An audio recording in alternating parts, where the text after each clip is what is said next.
ঢাকের বদ্যি শুনে অবাক লাগছে? না না, অবাক হওয়ার কিছু নেই। এ তো বাঙালির উন্মাদনার এক নতুন সৃষ্টির নাম দুর্গোৎসব। বাঙালির সর্বশ্রেষ্ঠ উৎসব দুর্গা উৎসব। আর সেই মতন নববর্ষর সাথে সাথেও বিভিন্ন পুজো উদ্যোক্তরাও তারা তাদের দুর্গা পুজোর শুভ সূচনার শুরু করে দিয়েছে। সেই মতন কেন্দ্রীয় শান্তি সংঘ এবার 52ই বাজিমাত। তবে হ্যাঁ, শুধু দুর্গাপুজোর খুঁটি পুজো নয়, এদিন তারা মানব সেবায়ও নিয়োজিত ছিল। ওই যে ওয়ার্ডের পৌরপিতা বাপ্পাদিত্য দাশগুপ্ত কলকাতা পৌর সংস্থার মুখ্য সচেতনের পাশাপাশি তিনি 101 নম্বর ওয়ার্ডের পৌর প্রতিনিধি। এই পৌর প্রতিনিধি থাকাকালীন তিনি যেভাবে কাজ করে যাচ্ছে, 101 নম্বর ওয়ার্ডটাকে সুন্দরভাবে সজ্জিত করে দিচ্ছে, তারই নাম তো বাপ্পাদিত্য দাশগুপ্ত। ওয়ার্ডের মানুষ সত্যি আপ্লুত এরকম একজন পৌর প্রতিনিধি পেয়ে। তাই কেন্দ্রীয় শান্তি সংঘের খুঁটি পুজোর দিন তিনি তার পাশাপাশি মহতী রক্তদান শিবির এবং প্রতি বছরের মতন ওই যে থ্যালাসেমিয়ার বাচ্চার যারা এই সমাজে রক্ত সংকটের অভাবে অনেক সময় তাদের প্রাণহানিও হয়, ঠিক সেই রকম একজন বাচ্চার দত্তক নিয়ে তারা প্রতি বছর তার হাতে কিছু সামগ্রী তুলে দেয়।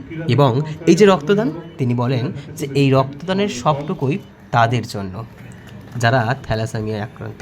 এদিনের অনুষ্ঠানে উপস্থিত ছিলেন কলকাতা মহানগরিক তথা রাজ্যের মন্ত্রী ফিরহাদ হাকিম, উপস্থিত ছিলেন যাদবপুর লোকসভা কেন্দ্রের সাংসদ সায়নী ঘোষ, উপস্থিত ছিলেন যাদবপুর বিধানসভা কেন্দ্রের বিধায়ক দেবব্রত মজুমদার এবং এছাড়াও উপস্থিত ছিলেন কিংবদন্তি সঙ্গীত শিল্পী নচিকেতা চক্রবর্তী এবং ওয়ার্ডের পৌর প্রতিনিধি সহ ওয়ার্ডের সর্বস্তরের নেতৃত্ববৃন্দ।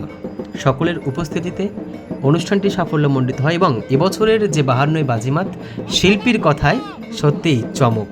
তবে আপনার চোখ থাকুক এবং কেন্দ্রীয় শান্তি সংঘের প্যান্ডেল হোপিং হোক আপনারও।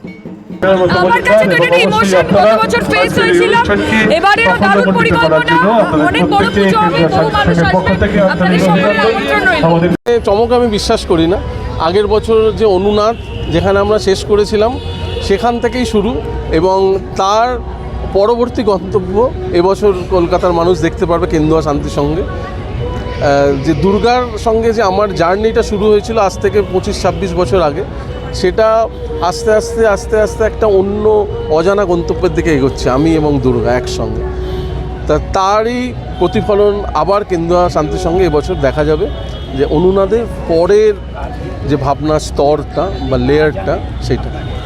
এটিকে আমাদের ক্লাব থেকে দত্তক নেওয়া হয়েছে।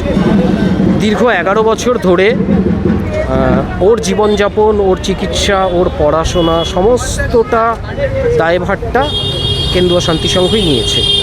এবং যেহেতু ও থ্যালাসেমিয়া আক্রান্ত, সেই কারণেই আমাদের আজকের ব্লাড ডোনেশন ক্যাম্পটাও করা।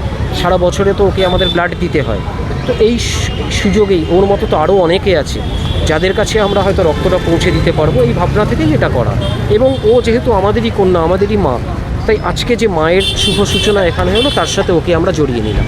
না না না, একদমই না। দেখো, পুজোর চিন্তা ভাবনা সম্পূর্ণটাই শিল্পীর ওপরে, আমরা শুধু সঙ্গত করি তাকে।